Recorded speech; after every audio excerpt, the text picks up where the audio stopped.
harrowing howl echoes through the frigid northern air as the terrifying sea serpent devours the rudder, causing the stern to splinter and the sea to seethe. The beleaguered vessel beneath your feet begins to take on water, groaning as the ice floes rake against the hull. The cries of fearful jötunn sailors are partly masked by the grim retorts of their rifles, but there is no mistaking the panic. Welcome to Vikings and Valkyries. Okay, gang, what's the plan? Plan? I suggest panic.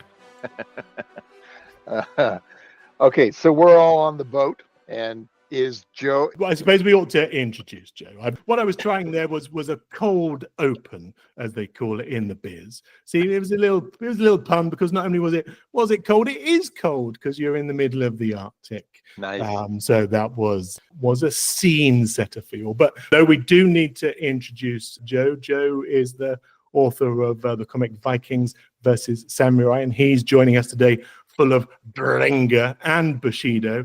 And I invited him on because I wanted to show everyone how a real Viking takes care of business. So Joe, tell us a little bit about yourself, your role-playing pedigree, and a moment or two on your epic comic. Okay, for background, I've been playing role-playing games since I was 12. There was like a 30-year gap in between, but got back into it. Most recently, I played some Mothership. I played some Zara Sarkala, which is like really super grimdark. So grimdark, it was ridiculously fun, and some Dark Heresy. So yeah, I'm back into the thick of it. So I appreciate the invite. As far as my character goes, he's a jötunn, and if I get the name right, it's Bakrauf. All right, so he's big, he's huge, he's a Marine, he's a sailor. I'm a battle-scarred veteran, thick and burly. My arms are huge, like a gorilla, strong like a bull. And I'm the right-hand man or cabin boy to Captain Daniel. So that is myself. And as far as Vikings versus Samurai, the pitch is right there in the title. It's Vikings duking it out with Samurai. If you want to learn more, just go to vikingsversussamurai.com. But enough of that, I'm here to play. I did think, because we've had that cold open, we ought to do a little bit of an icebreaker as well before we dive into things. Again, I like to just do this to give you the opportunity to earn some inspiration, and you can use those inspiration points to re-roll the dice and turn a failure into a success a bit later on. So I have here 3 phrases that are related to the current crisis, and I'm going to read them to you in Old Norse, and if you can tell me what they mean and the film that they are from, then I will introduce unto you an inspiration point. Okay, so the first one is this: Thurtha Munu skip Stella. Oh, yeah. I used to have one of those. Yeah, that was the Romeo and Juliet with DiCaprio in it, I believe. Very close. Certainly a love affair of sorts. I thought I heard something in there that sounded like ship. You did. You heard the word skip, which is the Old Norse precursor to ship. So love affair involving a ship. That's more up. That's more the purview of Bill's character, I think. The old man in the sea. I don't know. I'm kind of guessing. Now wait, have you translated these from? You're basically giving us a line from an existing film that was not in that dialect. Is that right? Yes, they didn't make too many films. Yes, they didn't make too many films in the Viking Age. Yeah, well, I was going to guess 13th Warrior every single time. That maybe it would have been from that. Antonio Banderas, of course, as a Viking. I'm going to give it to you. They didn't speak Norse in that movie. No, you're right. I'm going to give you the answer then. Okay. It actually means we're going to need a bigger boat. Okay, right. From the movie Jaws. Right. 1 down, 2 more to go. This second one, again, appropriate for the setting that you're facing. The eru that etith stronger. That which does not kill you makes you stronger? A little bit too literal, but I think you were picking up on the stronger.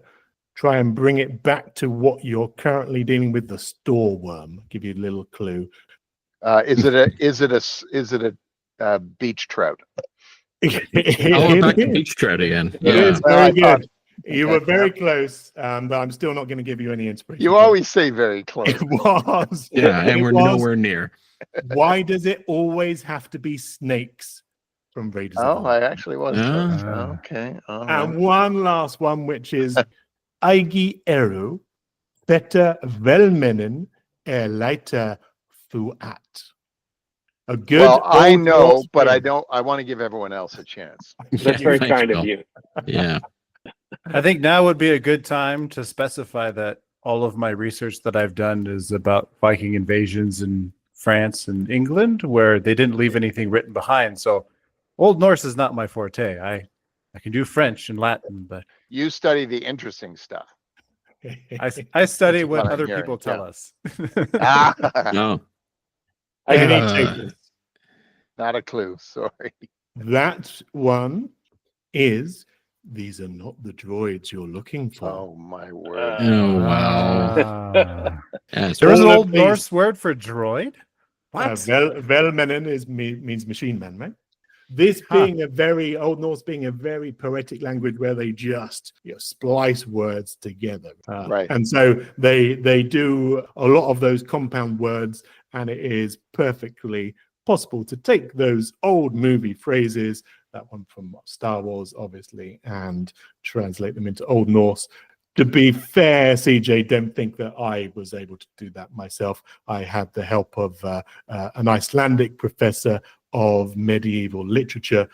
Was this more of an Icelandic dialect? No wonder Bill didn't get it. Yeah. No, thanks, Steve. I didn't want to bring that up. It felt petty, but I appreciate your support. For Bill's benefit, I'm going to do a quote from the 13th Warrior. Go hide in a hole if you like. You won't live 1 instant longer. Nice. Very good.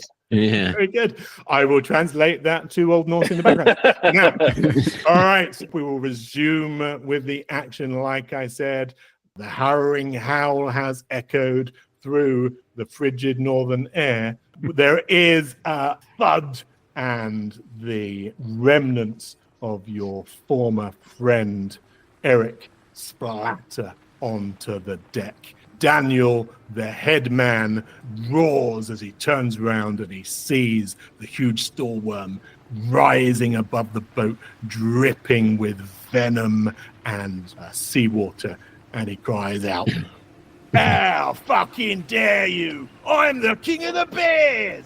From hell's heart I stab at you, you damn snake!"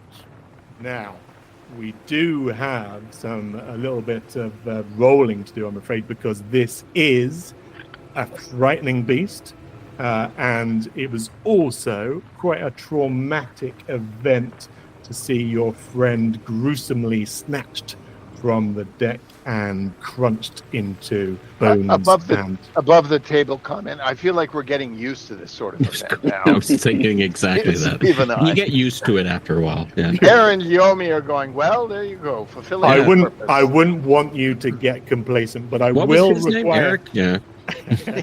I will require, if you please, a couple of rolls from you, and these are will challenge rolls. This huge devilish horned beast with its maw ringed with razor sharp teeth that have just devoured your erstwhile colleague. It is a grim sight. Okay, I rolled an 18 minus 1, so a 17. I rolled 13 plus 3, which is 16. Very good. CJ? Gigi got a 7 plus 0. I got a 2. Okay, so Joe Bakrauf got a 2 to start off with. -1. So your initial entry into the foray is to be trembling into your boots, whilst the various denizens of death, the Alpha and the Doc Alpha, are actually relatively fine.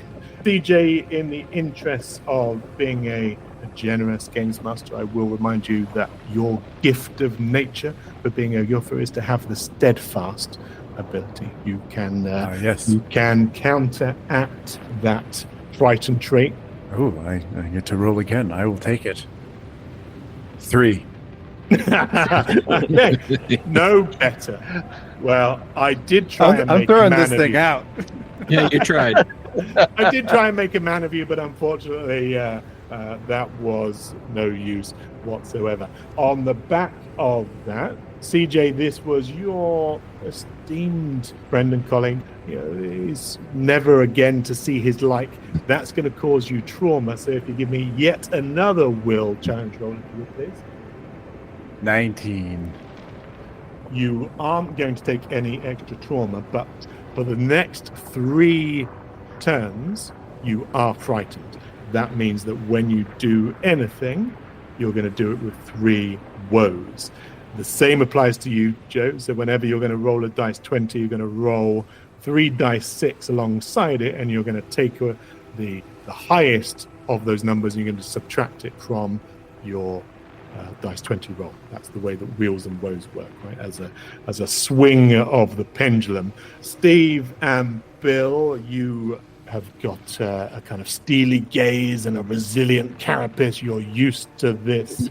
Perhaps it's all of those centuries in the afterlife, but you are still a little bit maudlin about the demise of poor Eric. So can you just also give me a will roll for that each, please?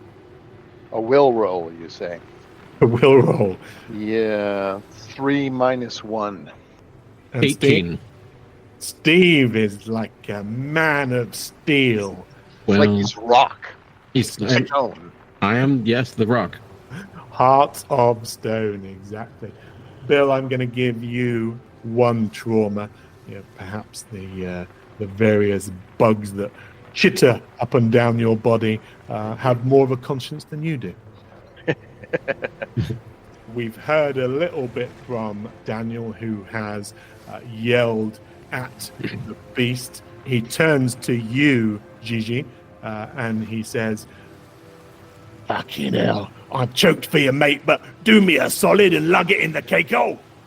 Now I'm frightened, correct? You're frightened. Now, we're going to start combat, which means that you can choose to take a fast turn or a slow turn. When you take a fast turn, you can either move or use an action. When you take a slow turn, you can do both. I'd like to go Yes. first, if I may. Air is getting ready to cast a spell. You can tell because the metal inlays in his body have begun to glow. And he's muttering really, about an evil eye that he can summon, because he's an abomination. This is a thing he does. And it has the best chance of working if we haven't actually attacked it yet. So if he can convince everyone to hold off just a moment, and while he stands forward and gets ready to do something foolish. You're effectively acting like a snake charmer on a colossal scale, standing in front of this creature with a ring of teeth, and you're going to look it in its many beady eyes and try and use your saver spells to get it to retreat to the icy depths. That's what we're describing, is it? Yeah, he's going to stand in the boat, start muttering the words of a spell and trying to bend it to his will. It's audacious. Thank you. And how do you propose relaying this information to Gigi, who is in conversation with Daniel and frightened? Just stand up, face the beast, put a hand out, and say, "I've got this." Leomi says, "I've got a bad feeling about this." Oh, I do too. Don't get me wrong. There is Bravado only will carry one the day. slight. There is one slight flaw with. There's more than that. Yeah, there are 7 slight flaws with your plan. The scene that I set in the very beginning talked about the grim retorts of the rifles from the jötunn whalers. Upon seeing the creature, they immediately began a barrage of fire in an attempt to drive it off. Right. So when it says, if you or members of your group attack the target, we're talking a very loose, very extended concept of group to include the people in the boat that we really don't like. Yes. Well, never mind then. Open fire. Have at it. The storeworm is not making the distinction between you and the Jötnar sailors. As far as it's concerned, you're all edible morsels. Then I think it's a bit classist. So Also, in that case, murderous.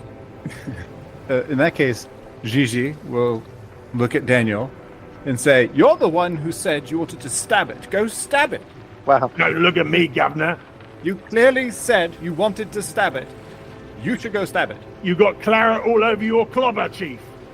Leomi starts casting weapons song in preparation of charming Gigi's weapon, so he can do more damage should he decide to fight. CJ, Daniel's response to you is to say, "Do what? I'm having a ding-dong with Lockie's brood, and you're giving me grief? Would you Adam and Eve it? Bakrauf, get in there. Lost your bottle, have you? Give it a wallop." Sounds like All you're right. the coward to me.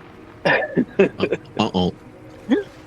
Well, fortunately, being lashed by rain, no can see the fact that I pissed myself. Now that I've got encouragement from the captain, do I have any resolve to fire, or am I still a coward whelp? You're perfectly able to level a shot. It's just your hands are somewhat shaky.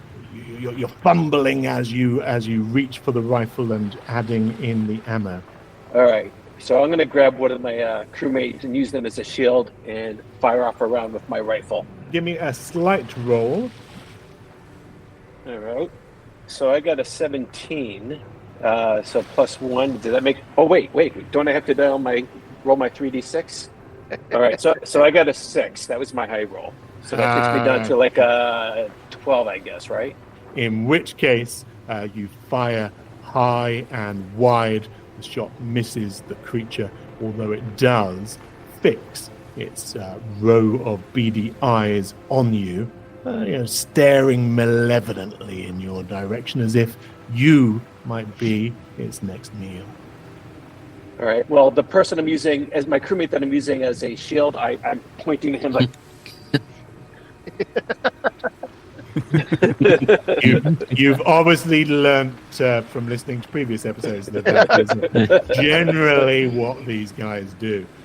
So, Bill, you started your song in the hope that CJ would do something. The weapons song invigorates the recipient. So, CJ, were you to fire your own ornate runic pistol at the beast, you would do so with one wheel. Lovely. Well, in that case, Gigi will let out a very long sigh and then pull his gun and aim it at the beast and fire his pistol. Oh, that's not good. So I got a 15 minus 8. So what are the individual D6 scores? 4 and 4. Okay, so you take when it's a woe, you take the highest dice. So since they're both 4, they're equal. So you rolled 15 minus 4, so it's an 11. 11. Yeah. Oof. Okay. Still within the sphere of oh no. Again, this is a massive target, a huge, great creature that has emerged from the ice, enticed by the fresh blood. It slithered up the side of the ship and is now munching into the gunwales. But your shot, perhaps fired with a trembling arm, goes wide of the beast. Now, on its turn, the storeworm continues to crawl up the side of the Svanfirter. It's a slithering mass of these tiny eyes, rows of knife-like teeth, and it latches on to the rudder. It's trying to tear the ship apart, and all around you the terrified crew are firing their guns, but they barely deter the creature. So we will go to the top of the next round, where Daniel takes the fast turn and he yells out, "Fucking hell, don't just stand there, Black Cloud, looking like a tit in a trance. I'm off into the fisherman's daughter. Let's get out of here." He executes a swift dive, clambering to the side of the ship, and plunging into the icy water before powering away towards the shore. Look, creature! Food! Go fetch! I'm going to. I have 6 rounds of that same spell, so Yomi continues to cast the spell on CJ's runic pistol, as described. You can, whilst singing, do something else. What Yomi does is steps up behind the new giant, Bakrauf, and in the same fashion that Bakrauf is pointing at the crewman in front of him, I am pointing at Bakrauf in front of me while singing and casting a spell on CJ. Get a whole little sort of conga line going, if you will. I don't know how to say that in Old Norse. And you know how a serpent works in that it's got this elongated body. It could just sequentially munch you all, right? Yeah. Nice of you to line up as an amuse-bouche, an aperitif. Well, we're excited. What can I say? Oh, can Gigi take a glance around the ship? What's around the ship? Are we just out in the middle of clear water? Is there anything nearby? Yeah, how far from shore? You are probably 200 meters. What's that, 250 yards, something like that from shore. It would be possible to swim there, but would be somewhat daunting in the icy cold Arctic waters. Around you, though, are these splintering and groaning flows of ice, and it might be possible to either jump onto one of them or to scurry down the side of the ship. Again, CJ, just in the interests of helping you out with your runic spells, there is at least one spell in your repertoire that would enable you to alight with aplomb. Although you would have to have taken it, and perhaps you haven't got the full complement of spells. In which case, I apologise for giving you false hope. You were going to the bottom of the sea. I don't think I had that. Davy Jones's icy locker. Actually, speaking of which, yeah, I think that would probably be my action. Is to climb off the boat and sink. I assume I sink. I'm made of stone, and then I'll walk calmly to shore. Yes, you would, as a Doc Alpha, as a living statue, you would plunge into the icy depths and sink as far as the ocean bed.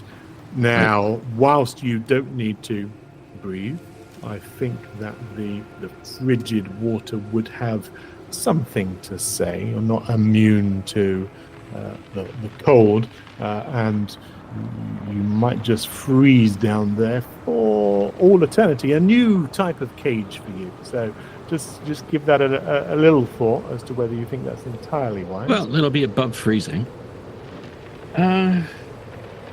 I'm perfectly happy for you to attempt it. I'm not sure when. If in all of your several centuries on Midgard, you have ever plunged into any icy Arctic depths before.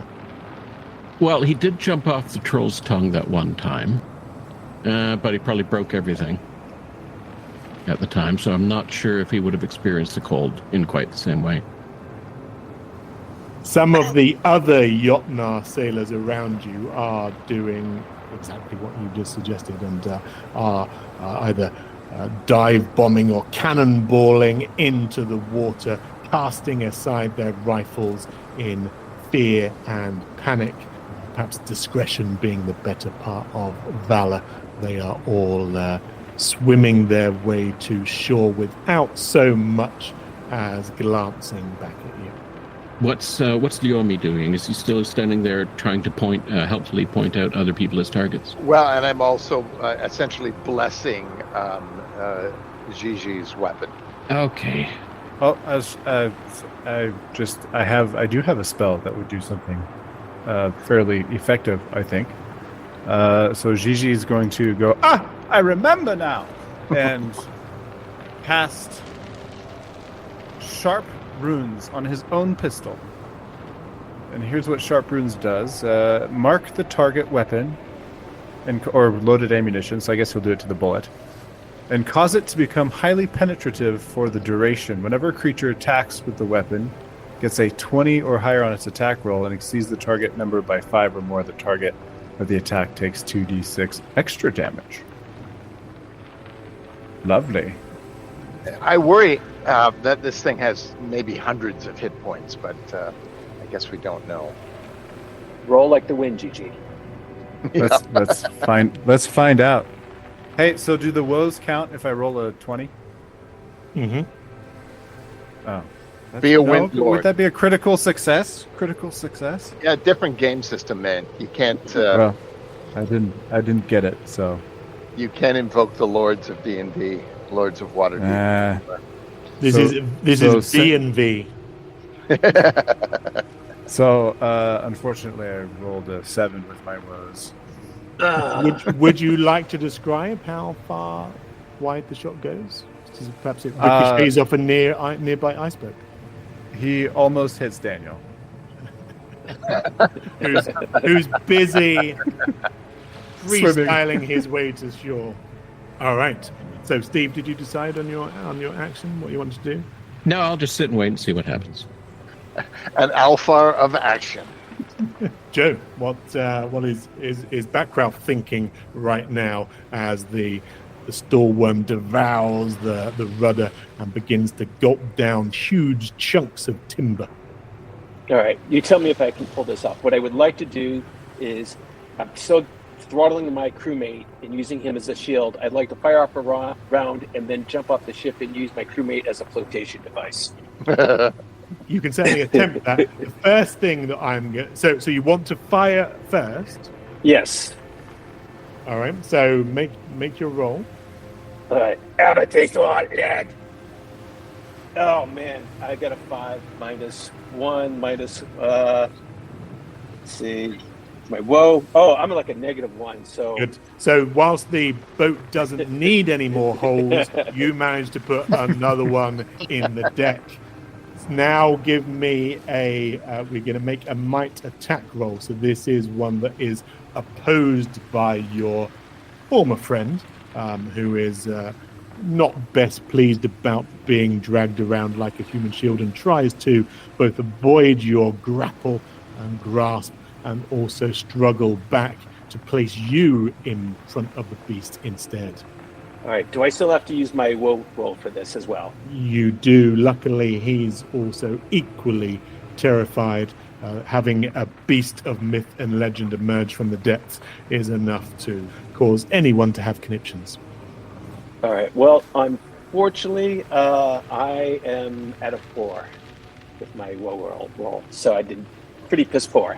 Your dance partner evades your grasp and with a laugh and a sneer disappears over the side of the boat.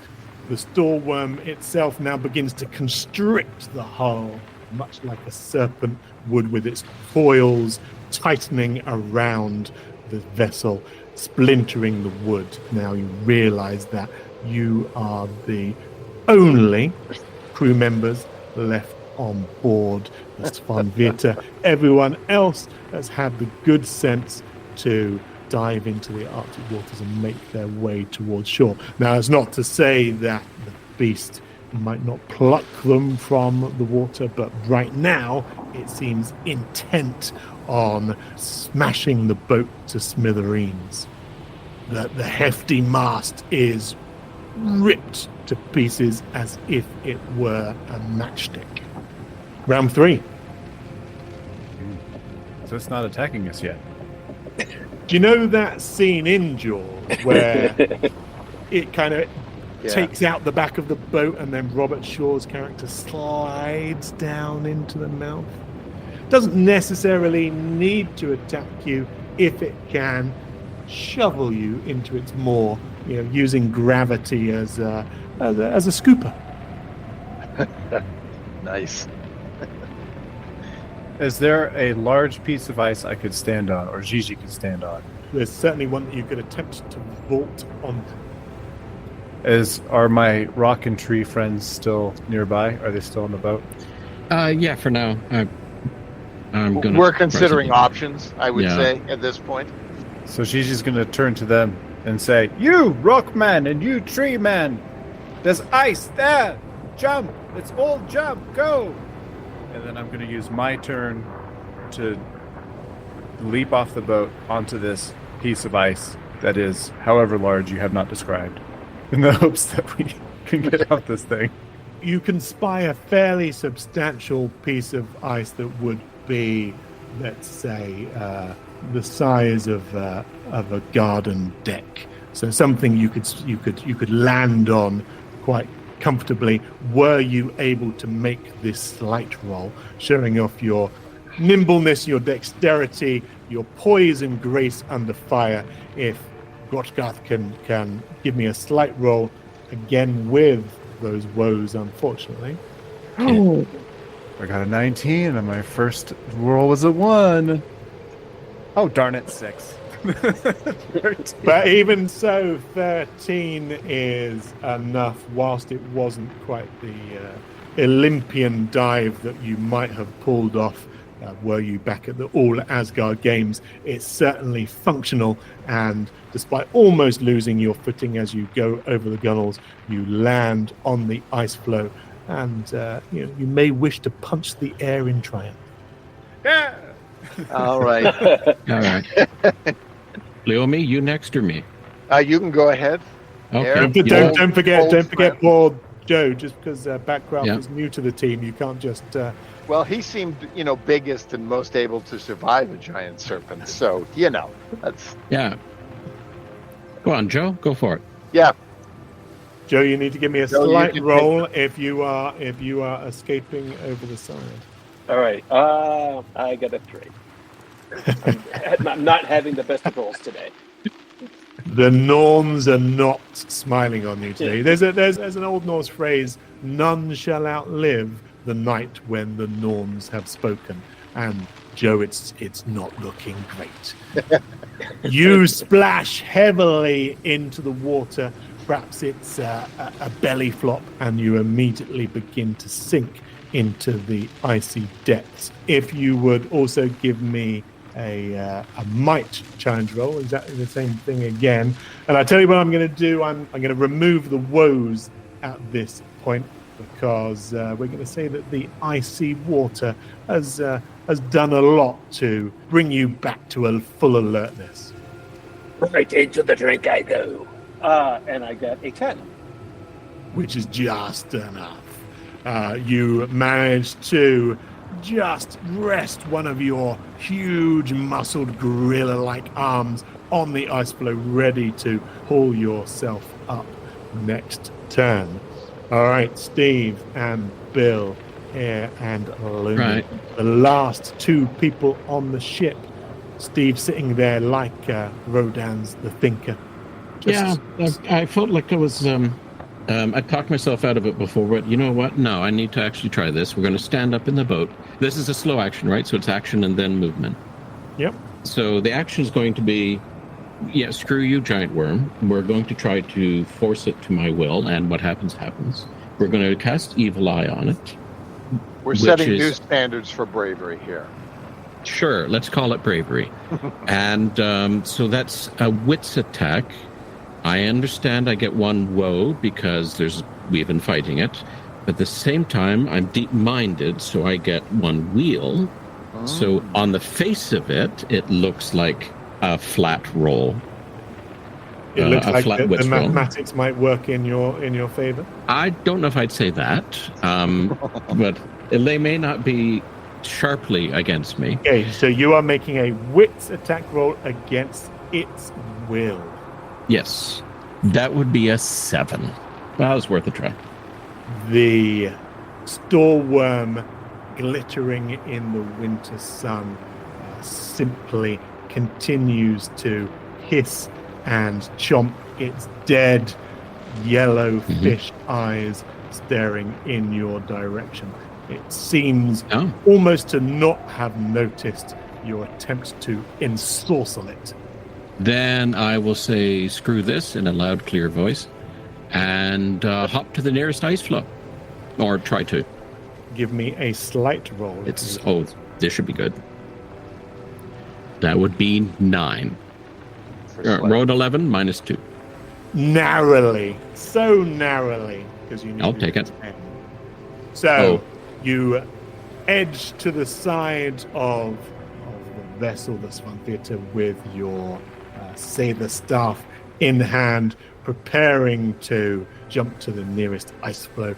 Instead, you do drop like a proverbial stone, plunging into the depths, disappearing beneath the icy waves before anyone can do anything to. Remember in Terminator when he holds his thumb up as he disappears below the surface? That, except really quick. I'm not sure how far down you'll go, because I don't know offhand the depths of the continental shelf off the coast of Heimslet, but I will. You don't? I will. That's the first thing you've ever not known. Ian. Yeah, I'm gonna say. I'm making a note here. I'm gonna say that there's at least a kilometer of inky darkness before you get to the seabed. You said we're 200 meters offshore. That's a hell of a drop. It's one of those oceanic ravines. Oh, this is going to take a while. Bill, you were last seen pointing at various other people who have now jumped off the boat. So presumably you are just now following them with your fingers as they disappear to the horizon. Yes, I'm delicately inching to the edge of the boat, and Yomi leaps for the ice floe majestically, trying to emulate the apparent attempt at bravery from yet another fallen comrade. Can I just ask, because you are a father to so many insect children, have you thought about the children? Won't you think about the children? Yomi's attitude towards this is it is a harsh world, and they have to learn sometime. Okay, so you can always get new bugs. Look, well, if all your I don't like to cockroaches- say it that way, but the story of Job comes to mind. Right. You get new bugs, everyone's good. But if all your bugs flap their wings at the same moment, would that help you? I'm not sure your ideas are really standing the test of the moment here, Eric. Thank you so much. Plus, what I heard from you was... All right, good luck. You're on your own. Yeah, bubble, bubble, bubble, bubble. Okay, give me a slight roll then as we attempt to see whether Ironwood floats. This is going to be roll of the evening. I guarantee it. 18 plus 2. Yes. Roll of the evening. I do a double somersault and land with a twirl. At least in your mind. Yeah. I managed to not fall into the water like certain other people. I'm also going to remind you, we're well into episode 4, and the notion of these inspiration points that can turn failure into success appears to be a rule that you want to ignore. Is it too late for Eric to suddenly have an inspiration before he falls into a kilometer of icy water? My character sheet says I don't have any. Is that not accurate? The group has some. Maybe you have a group pool of inspiration points. You don't know how many there are. They are a finite resource. You may try and use them and find out that the collective has no more to spare. But they represent the interference of the gods, the hand of destiny guiding you. Okay, well, it's something to reflect on as you continue to descend. What was the name of that submersible that went in search of the Titanic? What was that called? Oh, air, obviously. Yeah. The one it had that a lack of imploded. Air by the end. Yeah. Yeah. Perhaps you would like to, perhaps there's some flotsam and jetsam, some detritus and some wreckage that is bobbing somewhere near you, and you might want to. If anything comes within reach, we will try it. And you want to, maybe that's the sort of thing that, feeling inspired, feeling the hand of the gods upon your shoulder, that might be what you want to reach out for. Okay, and how would I do that? By merely saying the words, I would like to use an inspiration point. Okay, I would like to use an inspiration point. Again, being a benevolent one-eyed god, I do do like to keep you from dying, but you can use that inspiration point. You may not have many left in the collective tank, but you are able to reach out to a bit of the mast as it topples into the water. The whole vessel is now tilting, listing at an alarming rate as the storeworm crunches through the hull, and you're able to grab hold of the mast and at least haul yourself out of the inky depths. Now, the storeworm this round slinks back into the sea and may be attracted by the threshing of your fellow Jötunn sailors. It rears from the water, rises up, and then plunges back down, engulfing one of the Jötunn sailors, and then with a splash, submersing itself below the water once more and drifting below the ice flow that Gigi is on and that Bakrauf is clinging to. You see its huge elongated form shimmy below the ice flow and disappear into the depths itself. Crisis temporarily averted. What would you like to do now? Well, Gigi's going to help Bakrauf. You're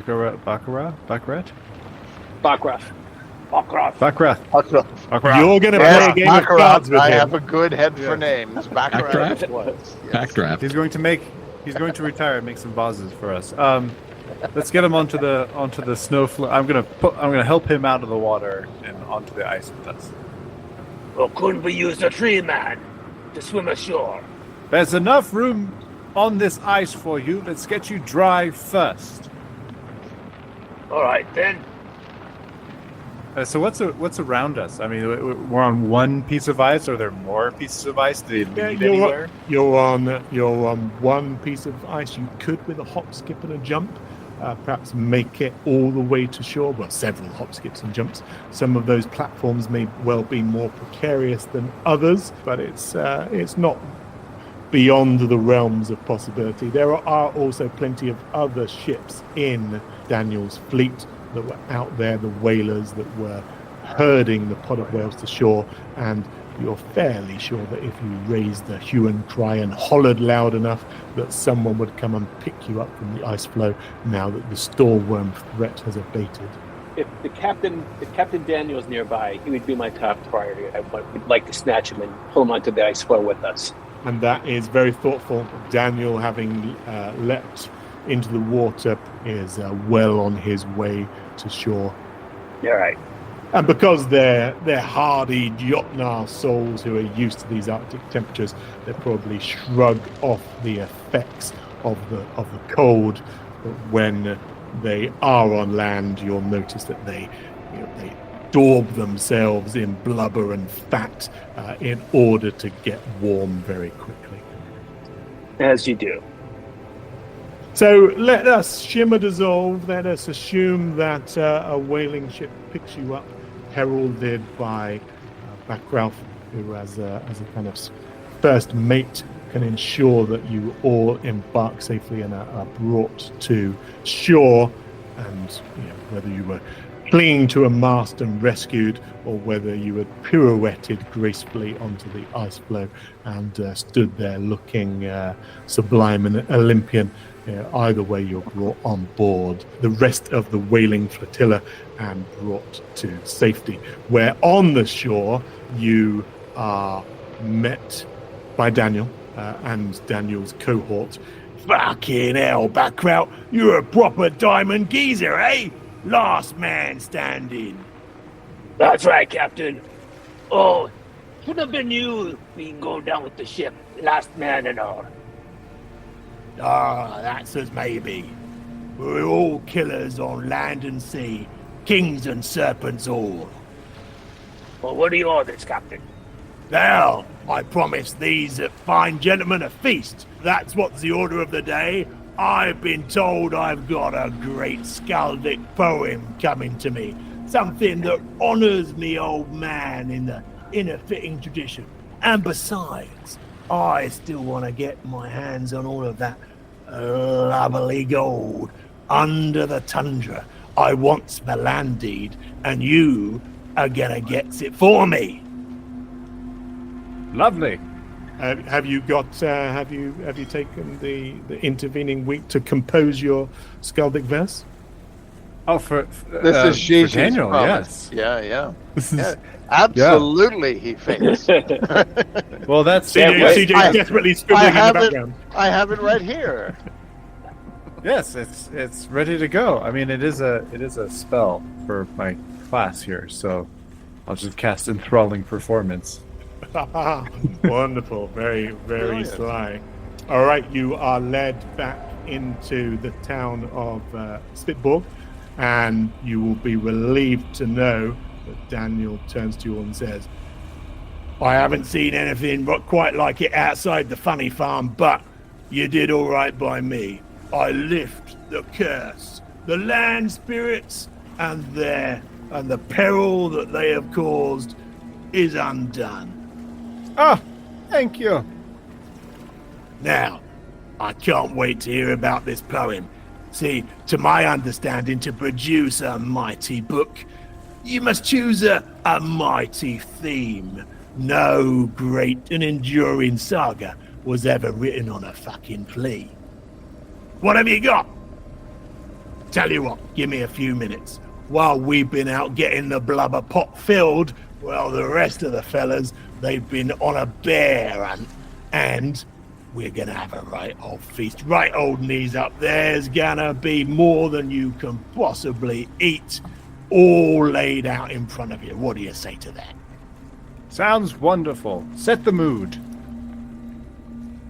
well, in terms of setting the mood, as you are brought into the great mead hall that sits in the center of town, you are all announced by these melodious tones of clanging frying pans, bashing kettles and clashing pot lids, and you are invited to this stupendous meal of whale meat, bear stew, and salted blubber.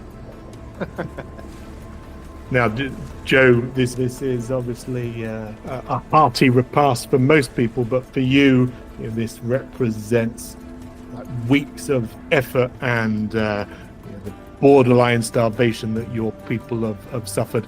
It threatens to go away now with this great and sumptuous meal. So who is supposed to do the skaldic poetry? Is that Gigi? Correct. Do you want Gigi to do an actual poem? Well, it was expecting epic skaldic poetry, so don't be disappointing the great man, you hear? Nice. It was the cadence and the tone by which he said it. Like you want me to take the dog out for a walk in this? Boy, the captain's generosity knows no bleeding bounds, it don't. I Now- have something though. Okay, by all means. Are you by all ready? means. By all means. Is it? Just bear in mind, last week Mike, playing Eric, did his poem, thinking that it would sway the sea serpent, and look where that got him. Tough crowd. All right. This is wonderful. Owing to Daniel's father, the bear hunter of jötunn. This is great. In the lands where shadows stretch and shiver, where mountains breathe and rivers quiver, lived a jötunn fierce of name untold, with might unmatched and spirit unbold. They called him the Bear's Bane, terror's call, the father of Daniel, feared by all. A giant amongst giants, strength refined, with heart of stone and iron mind. To frozen woods he strode alone, with sharpened spear and granite bone, tracking beasts of tooth and claw who dared to tread where giants saw. The bears would rise with furies roar, yet fell like leaves upon the floor. His laughter echoed through the night, a victor's sound of strength and might. Whoa! Crikey Well done. Moses, me old China. That's a fucking masterpiece. I'm moved to bleed in tears, I am. I can't say it was particularly about me, old man, considering that he was menfolk and never set foot on Jotunheim, but with a little bit of reworking, I think we can edit it and we'll call it The King of the Bears. And we'll just, change it around so it's about me. Sounds lovely. Wonderful. Here it comes. Drink up, drink up. Well, I've got the finest ale in all Spickborg here, ready for you to consume. It's made, little local recipe, little touch of fermented whale testicle. And, we like to steep it in seal dung. Will you imbibe? I'll have some, Naomi says, and steps forward and delicately slips part of a root ball into the tip of the thing, the vat, I assume, and encourages some of his children to partake of the delightful nectar of the gods. Anybody else having a hearty quaff of this Jötunn beer? Quick question. I don't have to drink, but what happens if I do, usually? Wait a minute. Are you still underneath the waters? Oh, that's a good question. How far did I get? No. He caught himself. I said through the use of the inspiration point that you would grab onto the mast, Right, and be able to haul yourself ashore. So I did make it on time. Okay. I'm assuming that you are in this mead hall with everybody else, not just left behind on a sinking ship, bobbing up and down. Bobbing up and down, going, well, this is typical. God, I think he's turning into Marvin the Martian. I think basically what would happen if you tipped the flagon up, it would just pour all down your ornate stony front. That's what I figured. You don't have the various pipes and particulars in order to digest this stuff. Which is a shame, because you're going to be missing out on whale testicles smoked in silver. He's been missing out on so much since he came back. Whale testicle beer is just another on the list of... I will shove him aside and take a big gulp. Oh, this puts hair on me already hairy chest, it does. I believe Griotgath has not quite understood what exactly it is that everyone's drinking, and doesn't recognize it as anything of value, and so kind of crosses his arms, recoils a little bit in disgust, and says, I think I'll pass, thank you. Well, you're right, it's certainly not the mead of poetry, but Daniel is somewhat offended that you won't take a sup of his local ale. Joe and Bill, I'm going to ask you to make a might challenge roll, if you would. Oops. This is strong stuff. 18. For Bakrauf, this is something that he quaffs on a regular basis, and so it has no intoxicating effect on him whatsoever. In actual fact, you can slam that first one down and reach for another flagon. I rolled a 7, however. Okay. And you slide under the table. Yes. The deck is moving once again. So, Bakrauf, you drinking the beer doesn't cause you any problems, as I said. The ale keeps flowing around you. Daniel insists that you match him flagon for flagon, and so whilst Lomi is doing a passable impression of the table by going under the table, Gigi's not drinking, looking disgusted. Air can't drink, so it's only Bill that is inebriated. Well, actually, Game Master, in the spirit of congeniality, what I'd like to do is throw an arm around Gigi and just hoist a beer and toss it down his throat, laughing all the while. Are you gonna go along with it, CJ? Are you gonna join in the celebrations? There's certainly a lot of tub thumping and hurrahing going on, because after all, today people were saved from the storeworm, apart from poor old Eric. And there are a few conversations going on about how someone ought to make a toast to the fallen. Diomi says, perhaps another poem. Have a drink. This For will the warm you right dead up. bear, for the dead bear thing. The worm bear thing. We use the... Is this any different from your usual role playing? No. Are you doing something? No. So Gigi taking a look around the room, using a little bit of situational awareness, realizing, probably not the best day to refuse drink after all that's happened. Then accepts the flagon handed to him by Bakrauf. Bakrauf. This will warm you up. Baklava. And he sniffs it and says, "Might as well." And he takes his Olympian ability to drink mead, opens up and drinks back the ale. Well, let's give me a my challenge roll. Then you are a robust fellow. Perhaps you can pack it away like everyone else. And I'm not cursed, and I don't have any woe, right? So Correct. And so, just for clarity, it will be what it will be. Your health is all restored back to its maximum. Oh, good. Well, maybe not for long. 13. Which is fine. See, you neck that first flagon, and obviously some of it, the more dungy part, sticks in your craw, but otherwise, it's reasonably palatable. Just Daniel leans in conspiratorially and says, "Now, the secret of my paternity lies in a watery grave, and I must learn to live with it.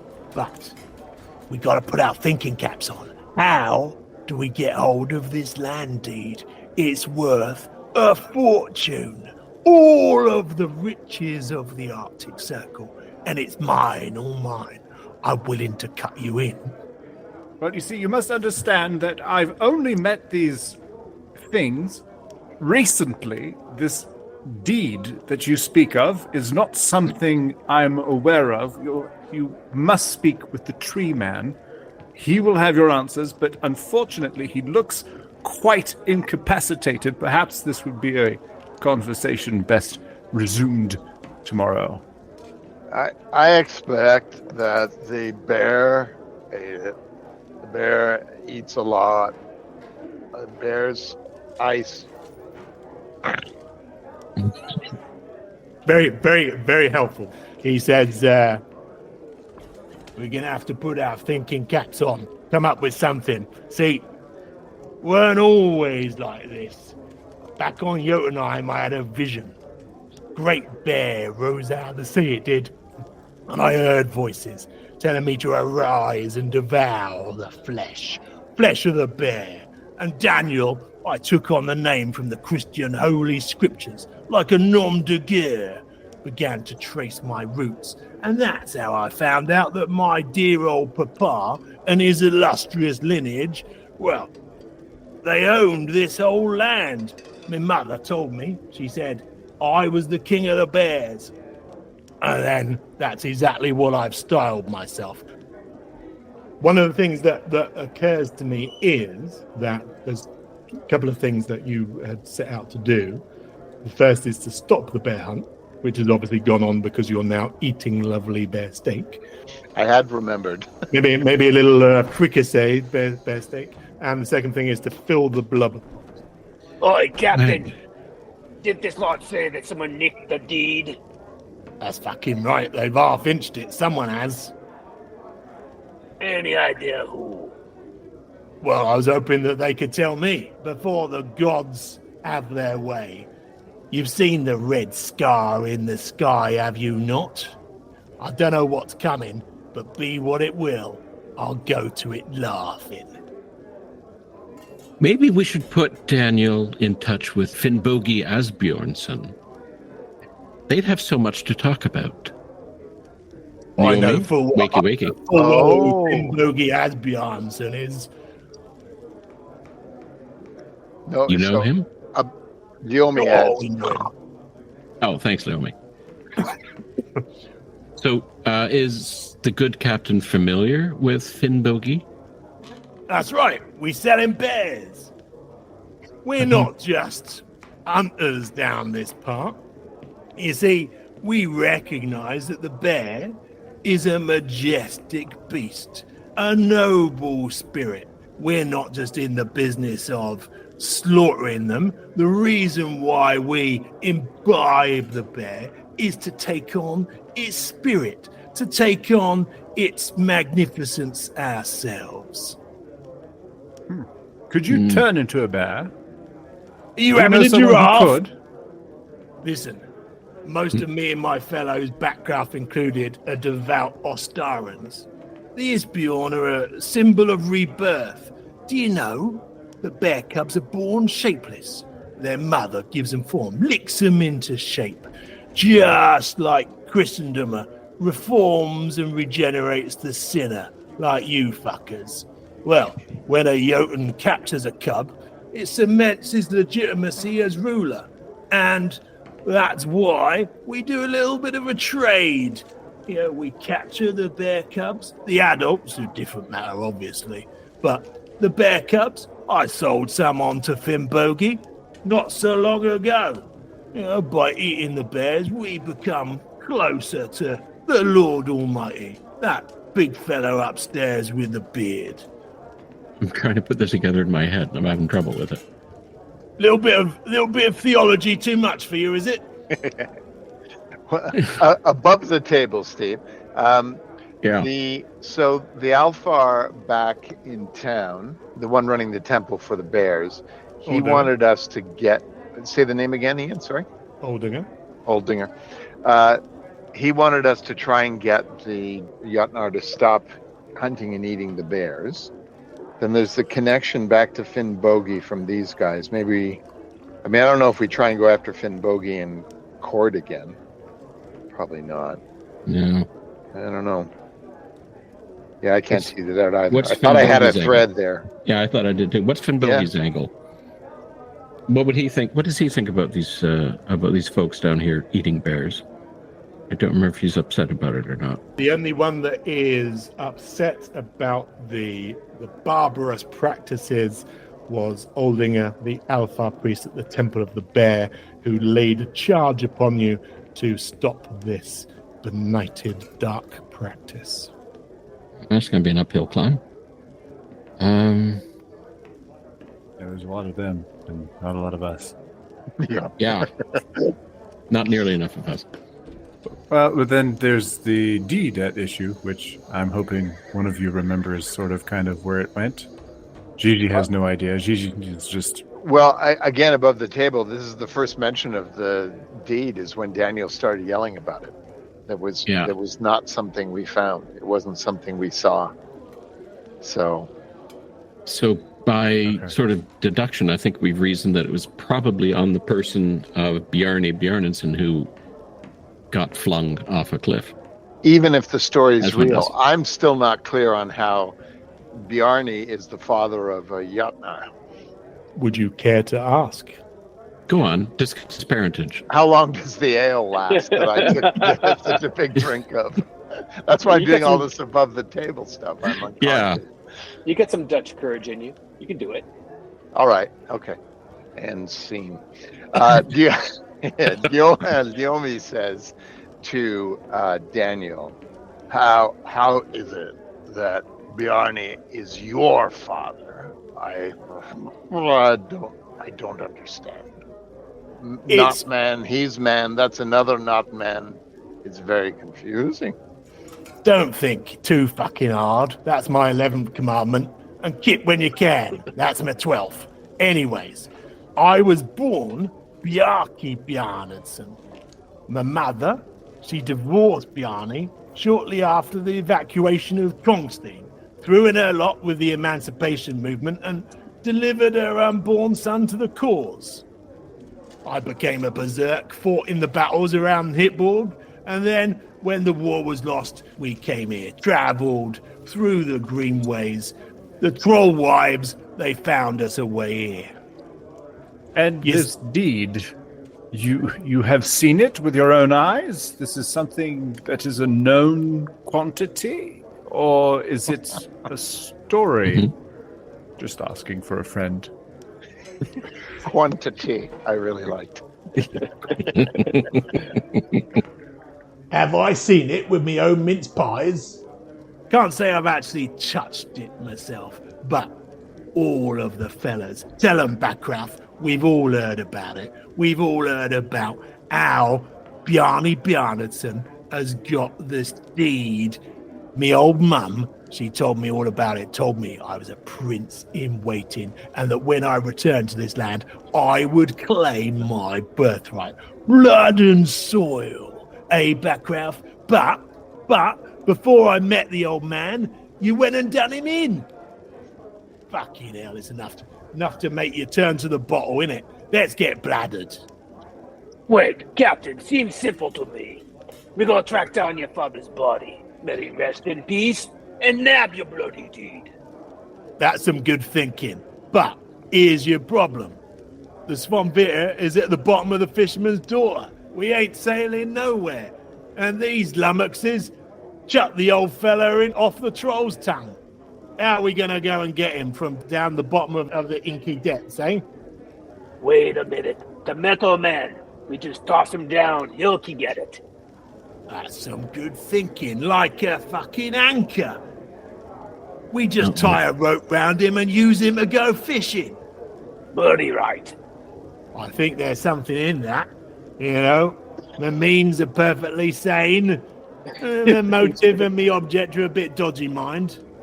Yomi briefly wakes up and says, "But what I don't understand is how he is your father."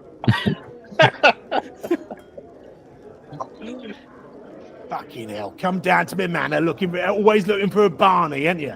Leave it out. We got something here. Let me have a think. Right. Drink up Don't before think we too get... hard. It's your 11th rule. One extra question, if you will indulge me. The deed, it's paper, correct? That's right. And now it's underwater, correct? Yeah? What's your fucking point? Gigi crosses his arms and stares up in the air, looking around, and says, "Just thinking." It's gonna be pretty hard to retrieve either way. The subtleness of the sea. You saw yourself. Dreaded creatures gliding under the water. Hidden below those loveliest tints of azure. I'll tell you what. I need to think. You go and say your amends, go and say your prayers over the body of the bear that we're eating. It's important to make sure that he knows you ain't got the hump with him. All right. And we can pick this up in the morning. That's right. So the reason he's suggesting this is because, and Bakrauf will know this, they treat the Isbjorn that they've killed with great ritual and ceremony, because they need to placate the bear spirit so it won't seek vengeance, and the bear spirit will ultimately return to the wild.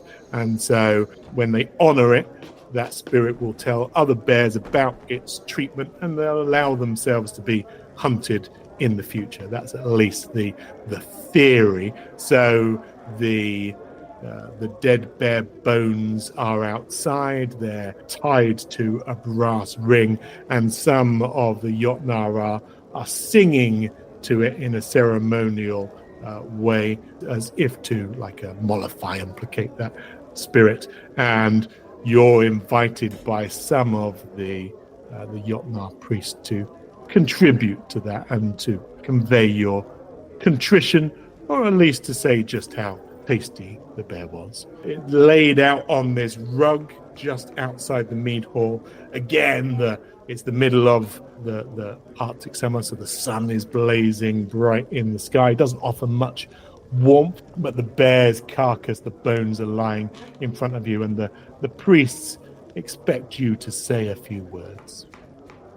Yomi bows, steps back, and gestures towards Gigi. Nudge him forward with great reverence. When you say bows, you mean sways. Yeah. Yeah. Oh, good one. I should have twigged to that one myself. Oh, please don't do that. Oh. Does anyone want to say a few solemn words to the spirit of the bear? It's these are kind of shamanistic people, and they feel it's appropriate that effectively having eaten of the bear that you pay respect to its spirit. I'll encourage everyone to pay attention to the great words that Gigi is about to come out with. I bow and gesture. You should have heard the poem. Sure, he's got another one in there. He is just the best. Yomi adds. All right. So Gigi opens his hands. And as you do so, you hear a voice behind you. First you stroke an old woman's groin and offer her bed money, then you're away into the wilderness. There is that's your girlfriend. Striking woman with a lopsided lip and two protruding teeth and one lolling eye standing immediately behind you. I cast a spell. Which spell? We're going to start off with I'm going to cast Helm of Concealment. The metal strips in my body glowing brightly, and then I just hide and use this precious minute to be somewhere else. Okay, so you begin to cast the spell and starting to fade from view, and the last things that you hear from her is, I will have you as a plaything. You have a vigorous dangler that will be far from feeble between my legs. And with that, you I'm not saying disappear. anything. You. All right. Anyone else want to? She's now hunting. She's stomping. She's peering behind every corner. You have forfeited our wedding vows through your unsteadfastness. Yomi leans into our resident skald and suggests perhaps a love song for the poor creature. Another admirer. I was about to suggest just going on with the bear prayer. Yeah. It's just as well I didn't charm the snake. Gonna be a lineup out here. Well, Bakrauf does not have the words that Gigi has, but what he will do is he will throw his arm around the captain and fill a tankard of the testicle whale beer and say, "Is your dearly departed dad, Captain, and here's for the spirit of the mighty Jötunn bears." And just as you chink glasses, you see Daniel go wide-eyed and stare over your shoulder and past the woman who is scouring the mead hall looking for the errant Docalf. As you follow his gaze, you notice beyond the intoxicated Jötunn who are lying and belching around the mead hall, you see that the bear itself is, the bones are kind of clacking, are jolting, are knitting together, and before your very eyes, the skeleton reassembles. Doesn't have the muscles, it doesn't have the sinew, it doesn't have the connective tissue, but the bones are all slowly reforming into something that is very recognizable as a polar bear skeleton. These bones are now moving with their own unholy momentum towards you. Okay, Yomi steps over to Gigi and begins to cast biting charms, because then your weapon will do full damage against ghostly creatures. So, Not entirely ghostly. It is corporeal. It's skeletal. It does seem to glow with the iridescent light shimmering from that scar in the sky.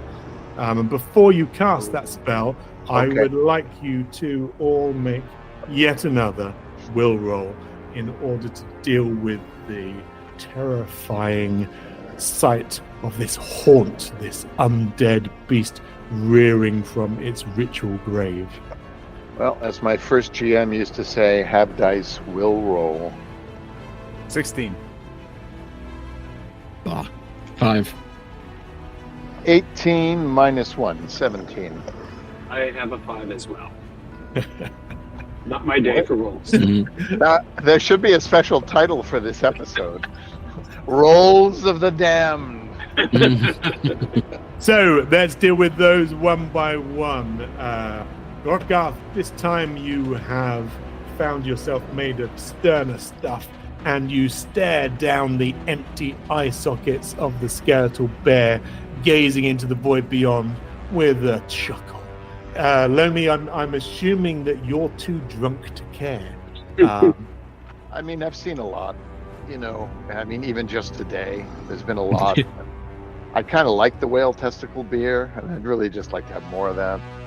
So it's an annoyance more than a terrifying thing. Steve, luckily for you, the Helm of Concealment has shrouded you from sight, and so whilst your jötunn lover is searching for you, the beast cannot see you either, but you are nevertheless shaken to the core whilst in your hidden state.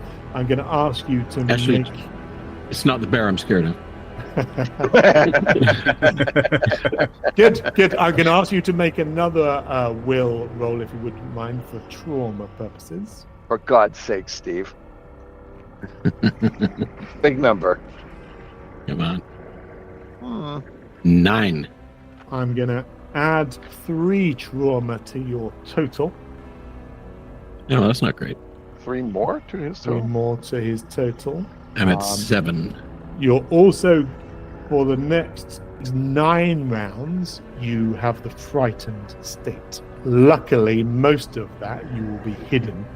So it depends on what you do from underneath your Helm of Concealment, one of your Saver spells. Joe, you are also frightened. Let's see if you get some trauma. Give me another will roll. It is not a usual event for the bears that you hunt to arise in this form, and as a good God-fearing Christian, you lament the rising of the dead. All right, here we go. Christ. 3. 3. Sir, I do believe your dice is broken. I was going to go for my other D20, but I'm like, no. This die can redeem itself. So I piss my trousers again, and then when nobody's looking, I throw my tankard of ale on my trousers and like, all right, I spilled my bloody ale again. You are not only traumatized, taking 3 trauma, you are frightened for 6 rounds, and for this first round you are stunned. The appearance of this haunt has meant that you are literally unable to move. You are petrified. Daniel behind you sounds almost ecstatic as he says in this kind of religious fervor, he says, "Fucking hell, the dead will be raised imperishable and we shall all be changed." He then backs away, his eyes still wide, murmuring prayers, his hands clasped together and reaching for his scepter of office. He's clutching it almost as if it were a religious icon. So unfortunately, Joe is unable to do anything. Steve, you are under the aegis of your spell. Mm-hmm. My plan is I think it's entirely appropriate, given the frightened state, is to run like mad. Good. Well, in which direction? Away from the bear and the scary lopsided woman. That is the extent of his tactical analysis. What's your shame score? Oh, it cannot be measured. It's an interesting point, CJ, because acts of such blatant cowardice in this Norse universe are deserving of shame and may well be so by the end of this episode. But he is invisible, so nobody at this point knows he's running away. Yeah, the Norns are always right. Damn those Norns. And also, by virtue of being invisible and not becoming visible as soon as there's danger, I think would be problematic. I see what you're saying. Ian, I was going to be casting the biting charms, but it sounded like maybe that doesn't do anything in this instance. Is that right? It would be impossible to tell until such time as you had used the biting charms and seeing whether they bit. Okay, I'm going to do that then still. On to CJ's runic revolver. Ooh. Okay, and will you use that as a fast turn or a slow turn? And again, just to paint the scene, you have the mead hall to your back with lots of sozzled Jotnar staggering around. Yes. Some of them have gone. Yes, from I think rifles. it's becoming clear. A slow turn seems like a good idea. So I will do a slow turn, cast the spell, and then move behind a mighty Jotnar.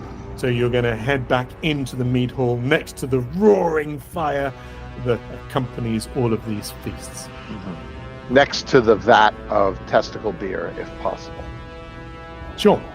Sensible. I like the way you've sandwiched yourself between the flames and the flammable. Mm-hmm. As a wooden being, whilst effectively being kindling yourself. Exactly. Joe, you might want to make whimpering noises because you're stunned for this whole round. The only thing that you can do is whimper. Those were good.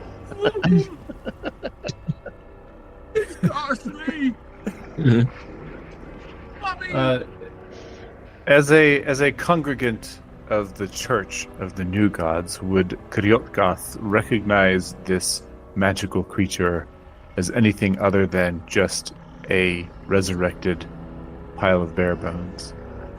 No, in all of your travels across the Newer Heimar, you have never encountered anything quite so chilling as the dead risen from the grave. This is not a D&D universe where there are revenants like this. You have heard tales from the halls of Asgard of barrow fiends, of barrow wights, of Draugr who return to haunt the living, but you've never heard of a bear knitting its bones back together and marching towards everyone with evil intent. So given that it's bones and there's not a lot to hit with my tiny little bullets, I'm going to instead draw my ringed sword. It's a long sword, and I'm going to cast sharp runes on it. That will be your action for this turn. You can move as well if you want to take a slow turn. What's around? How close am I to the bear? As of the bear emerging from its place of ritual burial, you're probably 10 feet away. You were over the top, looming over the top, giving it your condolences when it rather rudely decided to rear up and rebuke you. And it's looking right at me, right? Yes, you chose to stare it down as a way of overcoming your fear. All right. Kriotgoth is going to further this trend and stand his ground and brandish his sword at the thing. And as you mentioned earlier, laugh.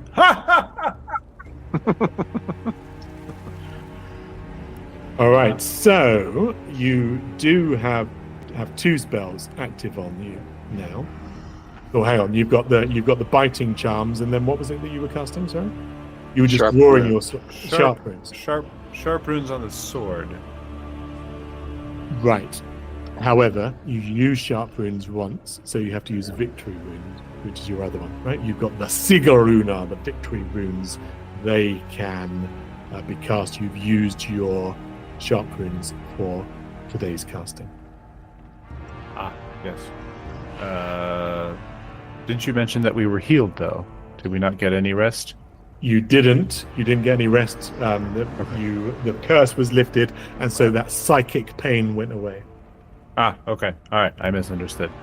Sure, victory runes on the sword. Let's do it. Next turn, you've got victory runes, and you've got the biting charm active on your sword. In the meantime, the Bone Mother, or such as it is called, emerges from the pit, clattering up, hauling itself up on these skeletal claws. It is lumbering, clearly ungainly on these new limbs, but it does manage to lurch towards. Joe Bakrauf is closest to it, and with one of its claws it swipes, hitting you for 9 damage. Okay. I still feel safer near the fire and the alcohol. However, this beast also comes with this terrible curse of brittle bones, and I need you to please make another will challenge roll, because you're frightened. This is going to be with 4 woes. Okay, so I'm using a different die this time. Good choice. Mhm. All right, 13 minus my 1, so it takes it down to 12. And how many? My 6-sided am I rolling? You've got to roll of them? 4 of those I'm and taking take the away the highest. worst. Oh, and they were all 1. I can tell from here. Yeah. That takes me down to an 8. You feel this chilling, eldritch curse course through your bones, turning your innards cold. Your bones creak and groan, and you feel that they might snap at any moment. Next time you take damage, you will take 1d6 extra damage. Got it. All right, we will go into round 2. As I've said, Daniel has backed off wide-eyed, murmuring with religious fervor. A lot of the Jötunn are very drunk. Lomi, you are standing next to the hearth fire, and air has vanished. The only trace of the dark elf being the kind of soft impressions in the tundra. I was hoping no one would notice that. So, fast turns. Can Griogoth yell at everybody? You can yell at everyone independently of your action. That just bellowing at people is absolutely fine. This is an honor centered world, right? So Gigi is flabbergasted. Get up! You cowards! Get up! What are you doing? Don't leave me alone with that thing! Guillaume's going to shoot an arrow. I'm already back safely beside the fire and the flammable liquid. You knock your arrow and let it fly. Roll a slight roll and give me a woe for the inebriation. Okay. Oops. Slight row, so Steve saw it before I did. I'm still gonna, let's not spoil it for the others. I'm gonna still roll the woe. So the woe is a 1, which is extremely lucky. And my slight is 11, which means I get a +1. Yep. So they cancel each other out, which means my natural roll of 1 stands as it is. Wonderful. I believe my bow broke and I fell into the fire, would be my interpretation of what just happened. I think that's reasonable. Let's go with that. Your bow twangs, the string breaks, and the arrow flies straight up and straight back down into the fire next to you, where it instantly incinerates. What it does do is also set fire to the vat of ale, the seal dung, and it's a kind of noxious brew, and it erupts instantly into a roiling, boiling fire. There is a cloud of vaporized alcohol, and then the fire roars out of this cauldron. Right. Lovely. So fermented whale blubber and seal dung make a vital concoction. Gigi raises his Glass? shirt to his mouth. Oh God, the smell! And what would you like to do, CJ? Take your shot or head for the hills? Griotgarth just had a tremendous idea. He's right now he's thinking, wait a minute, aren't we supposed to stop them eating bears?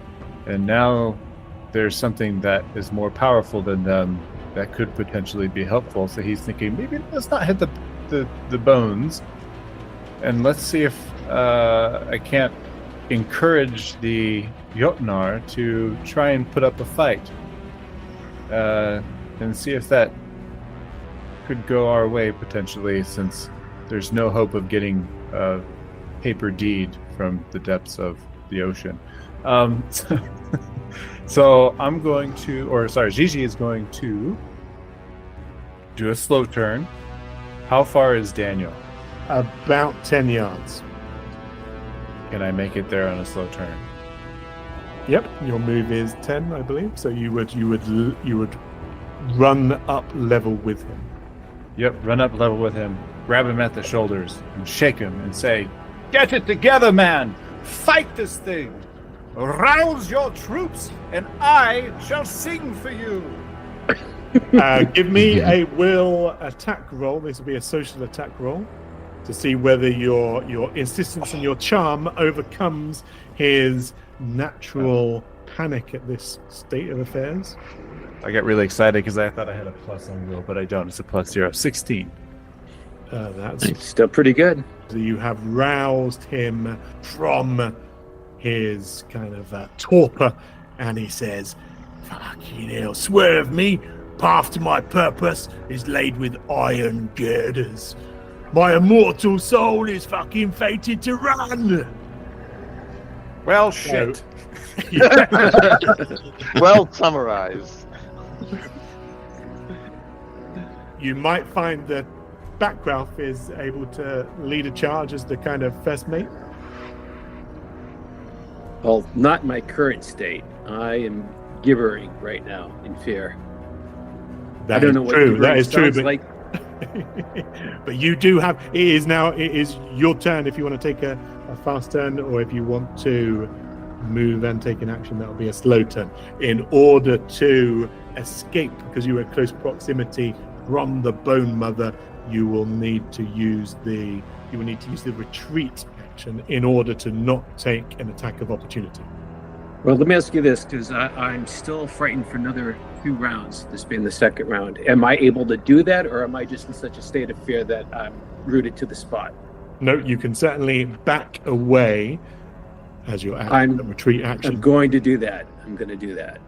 That gets you a little bit away, and you move up to half your speed, but you can do so without getting that attack of opportunity that I mentioned, buying you a little bit of time. Okay, so Excellent. we've had Bill, the Alpha Archer. One of the things about the Viking verse is that the Alpha are not the pointy-eared elves of Tolkien style, who are good at loosing arrows, and you've just demonstrated that. Well done.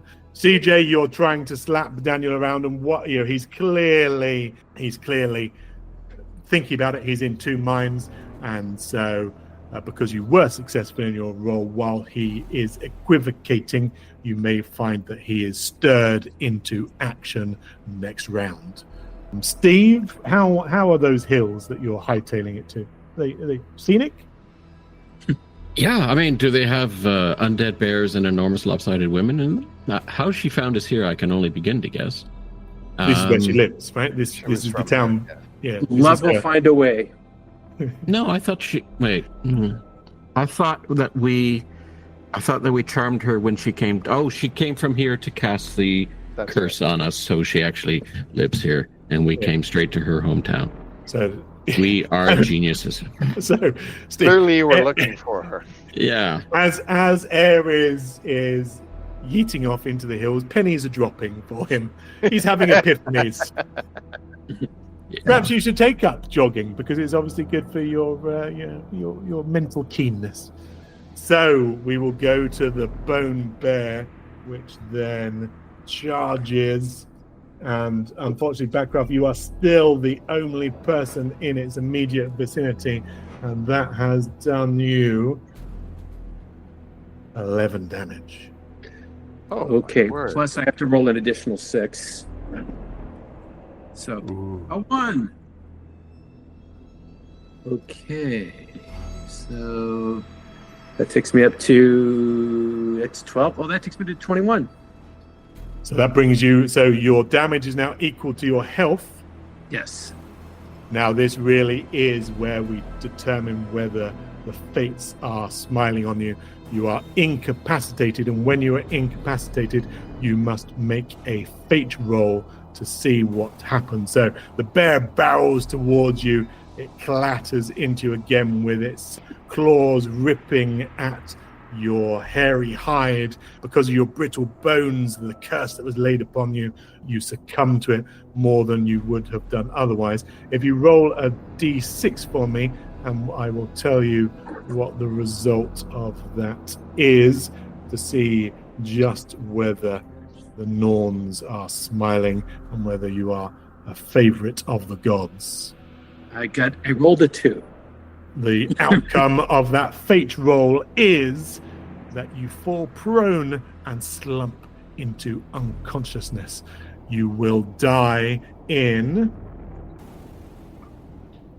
1 round unless you are healed. So it is a mortal blow. You are on the brink of death.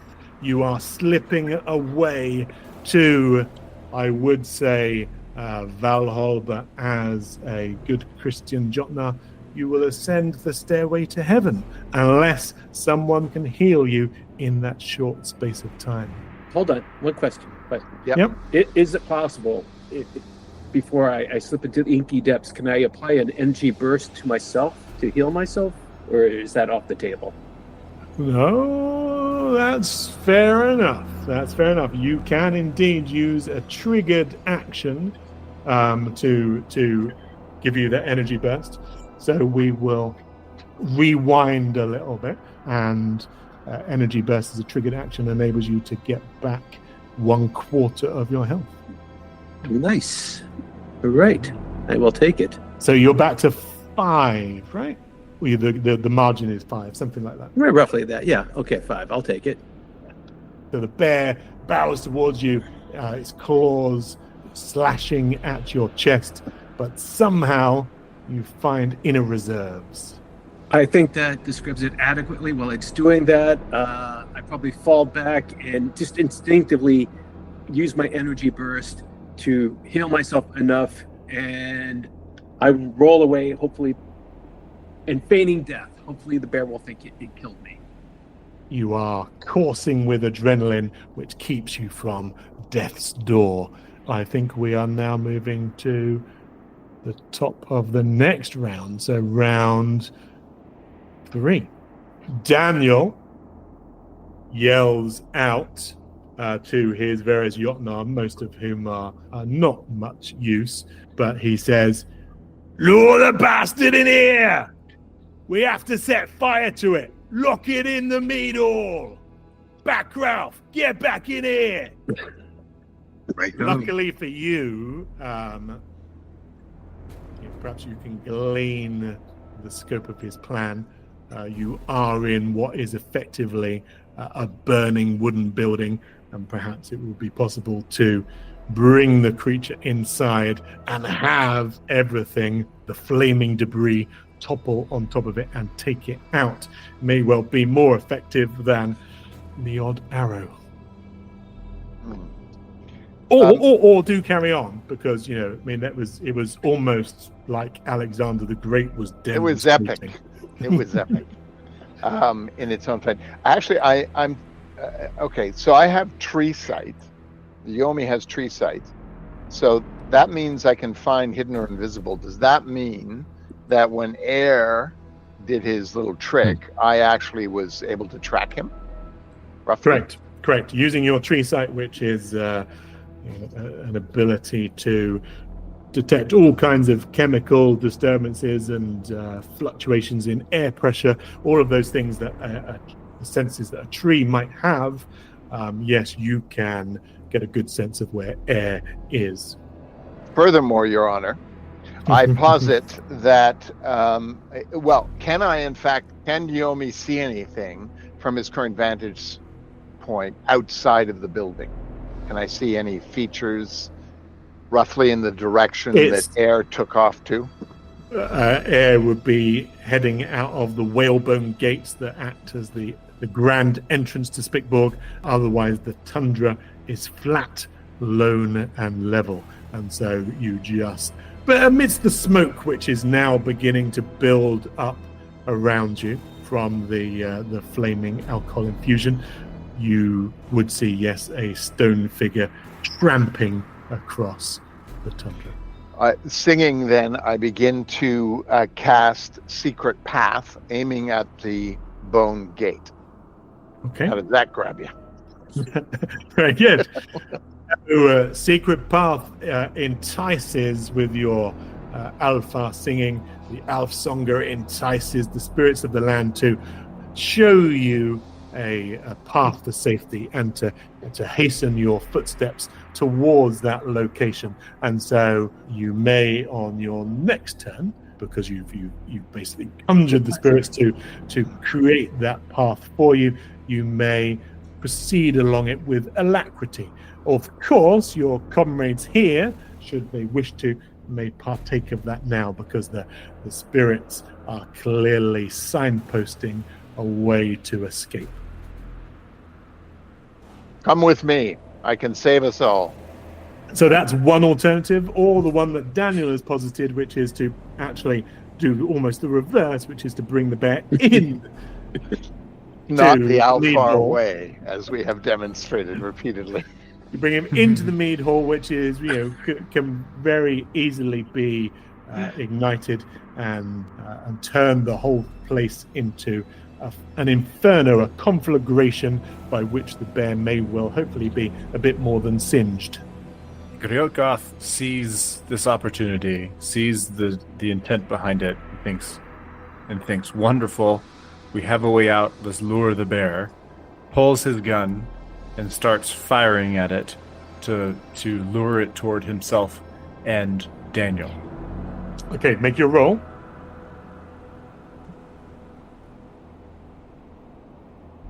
Five.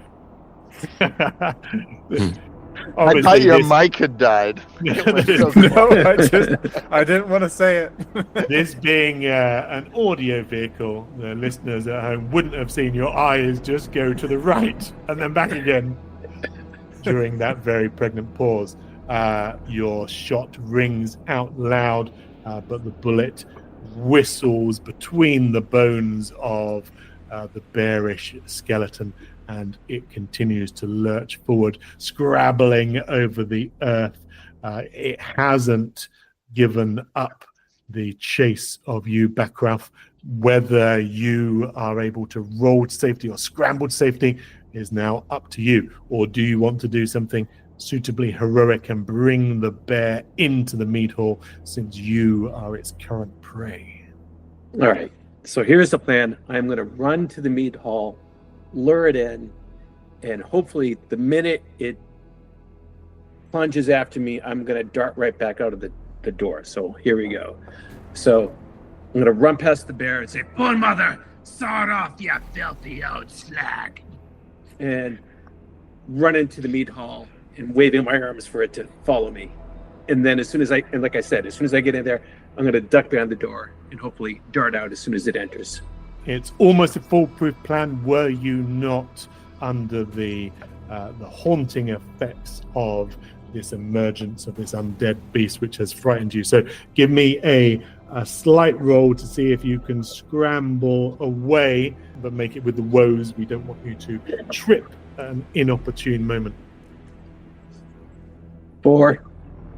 Okay. I get an 8, and then I rolled my woe roll. Do you know, so that you are rolling a d20, right? Because for the I say that because every number that you've said, they've all been below 6. They've all been below 6. Yeah, the dice are not ever in my favor today.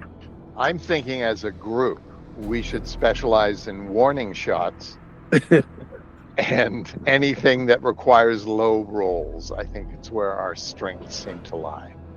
You feel the chilling embrace, Bakrauf, as the bear grasps you in a hug. It rolls on top of you, still trying to imitate the behavior that it might once have exhibited. Its bones aren't able to completely crush you, but you do feel like you are caged by this creature. It almost hangs on top of you. You are down. That's another 5 damage. All right, that takes me back to 21 again, so I am unconscious or dead. Let's make a fate roll again. Okay. Die 6. Die 6. All right, thank you. All right, here we go. I got yet another 2. With the weight of this boneyard on top of you, you fall prone and slip into unconsciousness. If not healed within the round, you will take your first steps on the stairway to heaven. Okay. Instead of following the secret path, can I apply Yggdrasil's gift to our fallen comrade? Describe for everyone what that means, please. Sure. I can use an action to stabilize a creature, and if the total of my roll is 20 or higher, and frankly I'm the only one tonight who's had much of a shot at doing that. Steve's had a couple of good rolls. You heal your damage equal to your healing rate. So you're going to rush over to the fallen background. You're going to ignore the alluring call of the spirits. You're going to make a wit challenge roll. You're going to make it with 1 woe. I believe in you, Bill. Thank you. So I rolled a 16 plus 2, which is 18, and then my woe was also a 2. So 16 is the end result. The healing spirits of the Alpha flow from your fingers and bring your fallen Jötunn warrior sputtering back to a semblance of life. So 1 health. Literally, you could see the choir of angels calling you. In this crazy mixed up world where you're not sure whether they're angels or Alpha, could have been either. I'm presuming, Steve. I'm just presuming that you're getting to be a ever increasingly distant echo. Sure, it sounds like a great plan.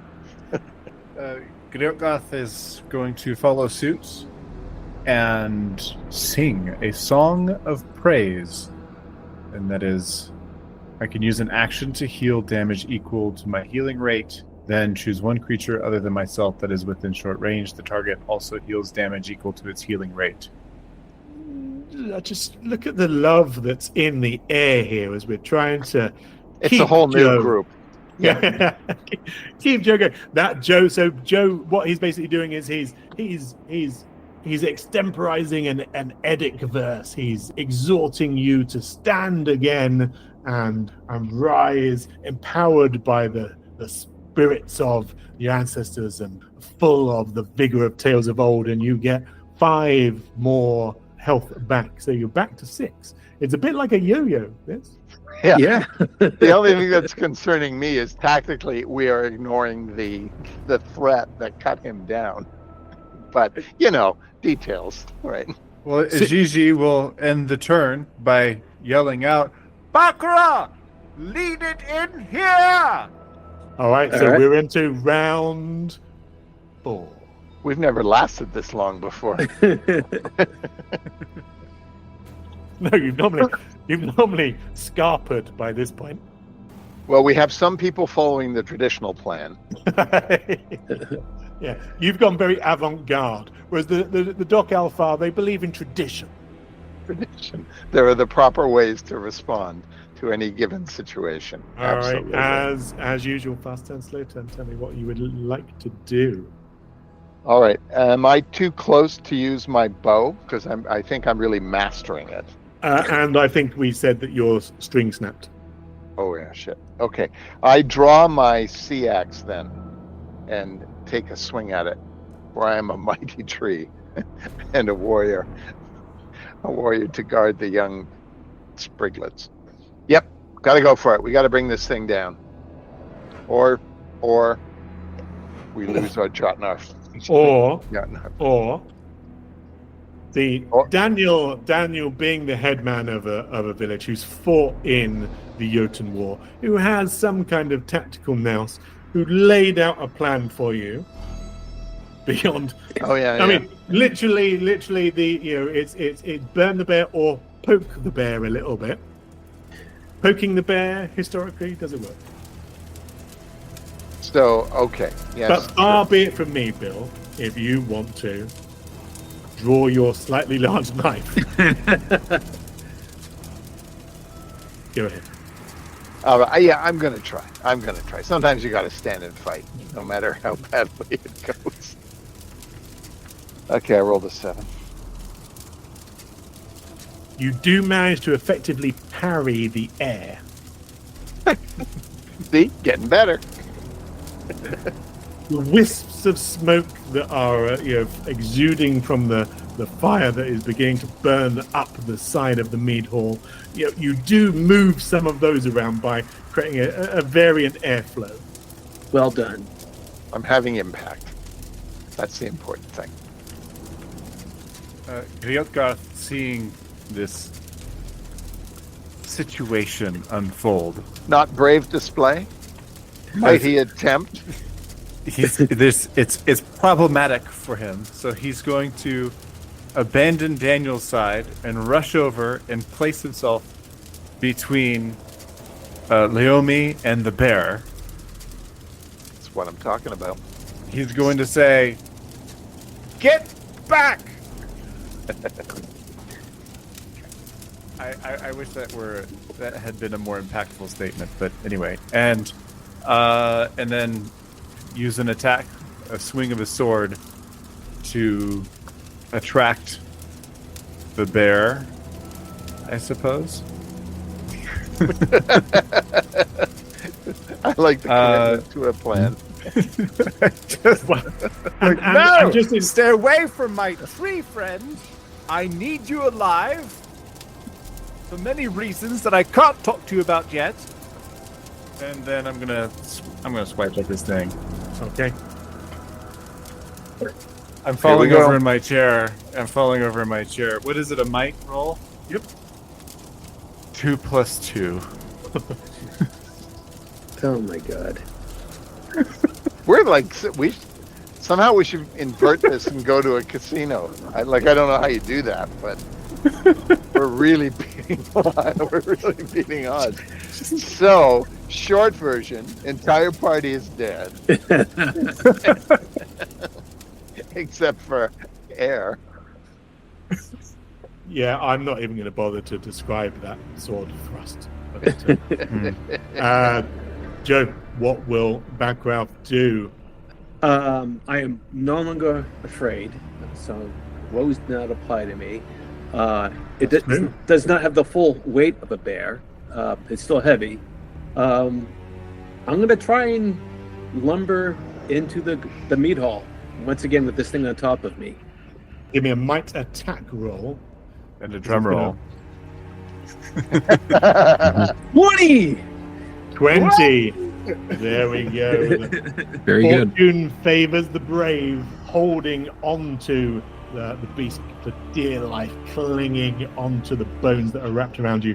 You stagger into the mead hall towards the flaming vat of whale beer and seal testicle juice. All right. If I can throw the bear off me into it, I will. If not, then I will just toss myself and the bear into the flames. It will take you another action to throw it. If you wanted to just rush into it, it would be a continuation of your movement. I think I will do that then. I will rush into it. A brave act of self-sacrifice there, Joe. That's the stuff that is worthy of sagas. I expect Gigi will adapt the poem he wrote for Daniel's father to change a few words. Sort of his candle in the wind, if you were. You crash into the cauldron, holding onto the bone mother, gripping it tightly, and it erupts in flames around you, immolating yourself. You go up like a jötunn candle. It's like the 4th of July as you burst into flames. You're taking 11 damage. All right. Well, that puts me at 26. So you are roaring in pain and rage, but the bone mother, the unnatural aberration from beyond this veil of existence, is also eerily, silently also burning, and the bones start to decay, blacken, and break around you. Daniel lets out a howl of anguish as his first mate goes down on his knees. The smell of burnt flesh and bone blanketing the mead hall.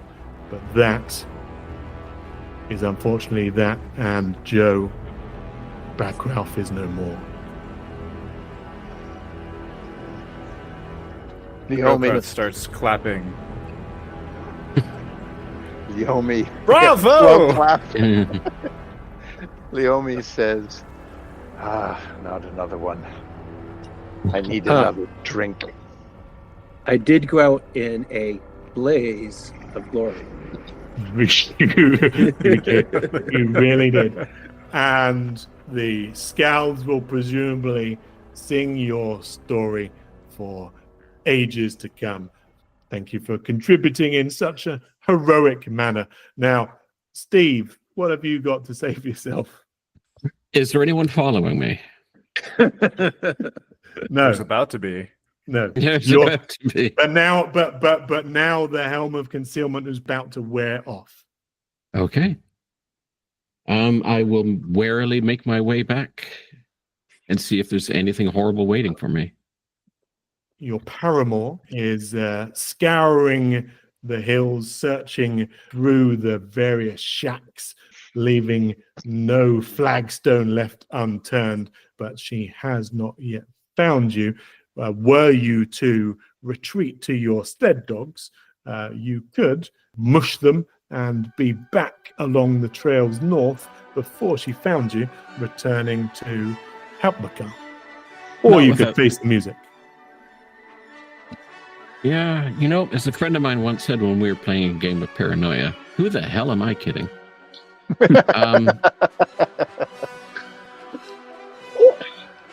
I will make my way back towards the mead hall and wait to be discovered. It shouldn't be long.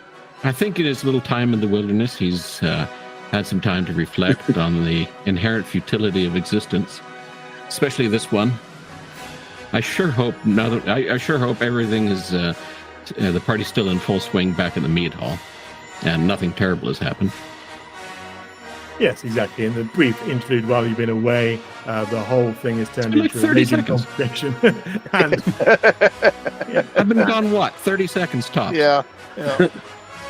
well, as you return back to the scene where you have one smoldering corpse, one undead abomination, and the rest of the party is standing around in solemn dismay, thinking about the battle that has just been won and yet another fallen comrade. You do hear, just whispered in your ear, Steve, Wedding bells are going to chime. I walk over and say, Atrocity, let me be the first. to offer my congratulations.